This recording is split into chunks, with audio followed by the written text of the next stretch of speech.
Well lads, what is the crack? Welcome back to another My Team episode. Today is the Austrian Grand Prix, round 7. I have high hopes for this Grand Prix. Because I really, we need points, or at least just a good result, because let's face it, the last 2 races haven't been great. Sorry, 3 should I say, all engine failures. Anyway, we'll just do the usual, skip to the end of quali for our final lap. Or for our only lap, because it was wet through the entire session, so I decided to not waste the wet tires or whatever. Or waste engine power, should I say, and just go out on the dries. And it got us absolutely fucking nowhere, to be honest with you. So, yeah, we qualified P18. We obviously just didn't have the pace to get into Q2. But sure, look, we'll see what we can do in the race. Hopefully to get a good start on the race and see what we can do then. But sure, yeah, let's go.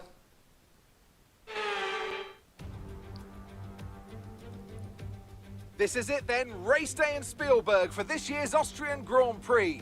Not long to go before our drivers hurtle off the line and into the first turn, the Niki Lauda curve, as it was renamed in 2019 in memory of one of Formula One's most beloved figures. The Spielberg circuit then is situated 700 meters above sea level, with just 10 corners making up one of the shortest laps of the season. One time around here is a distance of 2.6 miles, with the best overtaking chances into turn 1 or the tight uphill turn 3.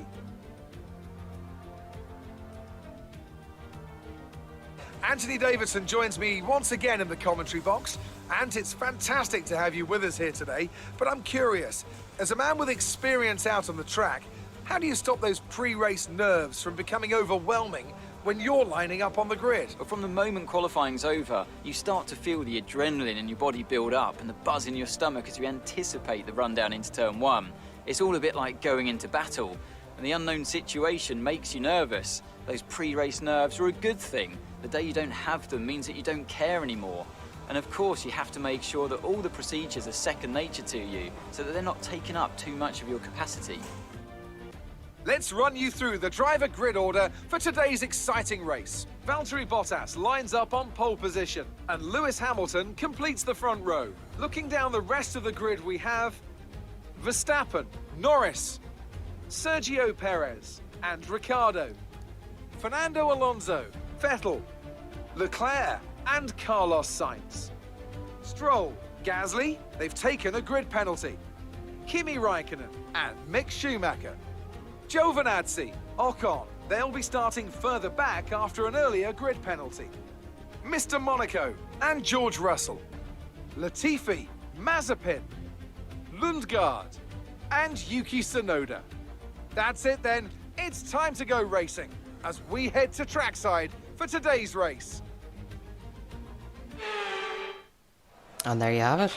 Okay, here we go. We're now on the grid for the Austrian Grand Prix. Obviously, again, like I said, I want to do well. So, and I have a good feeling about this race. But sure, yeah, let's just get the strategy done. Obviously, 1 stop soft to medium, the usual, you know, put the least amount of fuel as I want in the car, and yeah, just get it going. Anyway, now here we are, ready to start the race. 5 red lights. And away we go for the Austrian Grand Prix. It's actually a brilliant start as we absolutely nail the traction on the getaway and stuff, as we actually try to go around the outside a little bit here. A little bit out of track limits just to keep ourselves alive. We do end up losing those positions though, so we fall right back down to where we were. But then we go for a massive dive. We were really, really close there to Latifi.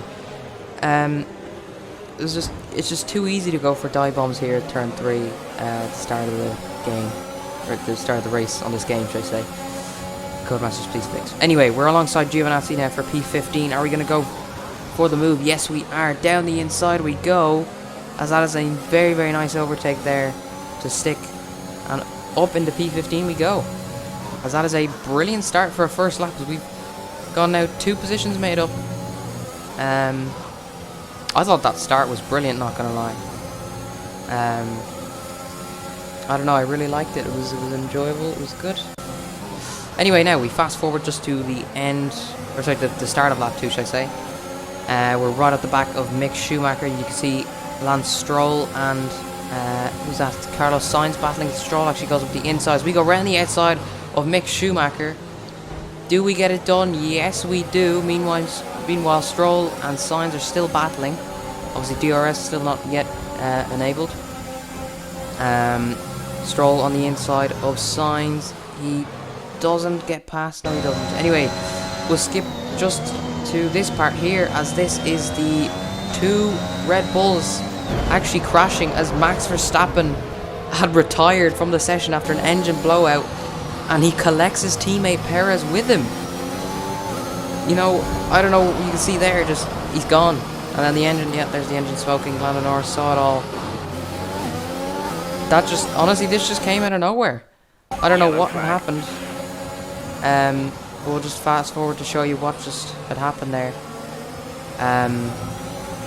Yeah, Perez is out and Verstappen is out, so that's, yeah, as you saw, both Red Bulls out of the session. And yeah, no, that was a bit of a shocking way for them to go out, not gonna lie, because you know, Verstappen had got an engine failure, and then all of a sudden there's Perez behind him and he hits him and he's gone. So tragedy for Red Bulls. We're now up in the P12 as a virtual safety car has been called out now because of that. We'll just skip to the end of it. Anyway, we get going again. We're up P12. We're right behind Kimi Raikkonen and Carlos Sainz, as we're actually already really close to the points. We get a brilliant run here at Kimi Raikkonen. We're going to go to the outside and fully send one around the outside, and that is a brilliant move there on Kimi Raikkonen. As we got past and now up into P11, as we are very close to points now. The double Red Bull retirement is going to definitely help, and probably we could get some solid points here today. As we actually have a look now at Carlos Sainz going into turn 3, should be turn 2. However, we go for a massive dive on the outside. Can we get it done? Yes, we can. We get the better exit and all, and we should be clear. And yes, we are. Through we are here on lap 5, up into P10 in the points. We're doing well. Anyway, we've also already caught up to Stroll just a lap later. What can we do here? We're gaining absolutely rapidly here. Are we going to get him? We go again to the outside. What are we going to try from here? We're actually going to try the switchback. It doesn't work too well, so he gets a little bit of a better exit, but we're close enough to go for it here with DRS. Absolutely flying down the straight. And we have passed Stroll, but is he going to defend? No, he's not. He's too far back to defend. And that is up into P9, and we are solidly inside the points. This is, I don't even know if that's a word, but it's the first thing I thought. Anyway, skip again to lap 9. So we got a massive battle of Leclerc and Gasly up ahead, as we actually capitalise on that. As we got a brilliant exit there. A nice little bit of a slingshot effect as well. As there goes Gasly up the inside of Leclerc. Will Leclerc try to hold it around the outside? He is attempting, but we decide maybe we want to have a little go at Leclerc here, as we're alongside him. As we do get past Leclerc, but can we hold it through around the outside of this corner? Oh, bit of contact there as well made, but we have held it together. Is he still on our inside? I didn't realise I had to leave room until the last second. Luckily I didn't spin him out, but we have left just about the room, and we just do get ahead of him there into the penultimate corner. So that is some nice racing there from Leclerc and myself. And that is, yeah, we're up in the P8 now. So now this is, obviously the pit stops are starting to come around here now. Let's actually get really close to Gasly almost there. So everyone's starting to shoot into the pits, and we'll go up a few positions in the meantime. So we're going to try overcut Gasly the best we can. He was inside the top 10, I'm pretty sure. Obviously P12. Will we... if he was, I'm hoping he does, because then we'd have the fresher tyres, so we'd be able to actually do the overcut. Anyway, fast forward to lap 13. We've caught up to Vettel in P5. So we're going to try and make a manoeuvre here. Again, we go to the outside on the Aston Martin, as we again try the switchback, and this time it beautifully works in our favour. And it works on the other Aston Martin this time around, and that was an absolutely beautiful move there. And up into provisionally P5. Obviously there's a few positions in that to do with pit stops and whatnot. But that is absolutely excellent racing now, as we just need to pull ahead of Sebastian Vettel and just disappear. And again, try pull ahead with the overcut and stuff. So that'll be just a nice and easy race now. As we got, finally, obviously, we pit and all that stuff. But sure, look, absolutely nothing happened during the rest of that race. Just nothing else, as we defended from Leclerc a few times, but it wasn't anything really entertaining, so wasn't much need to include it. But Daniel Ricciardo, though, somehow Daniel Ricciardo has won the Austrian Grand Prix. But to be honest, that's not the most bizarre thing. The bizarre thing for me today is the fact that we're going to finish in the top 5 today. That is some beautiful points. Get in there. Okay, pick up rubber and bring it home.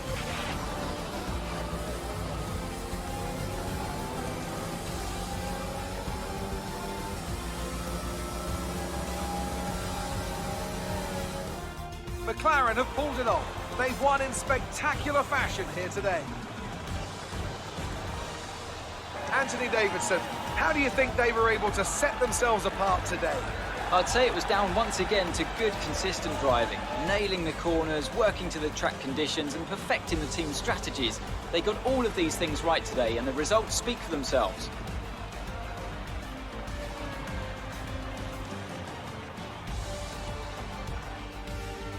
Our drivers are making their way out for the podium celebrations, and it's going to be McLaren picking up the winner's trophy. Congratulations to the entire team for that fantastic performance.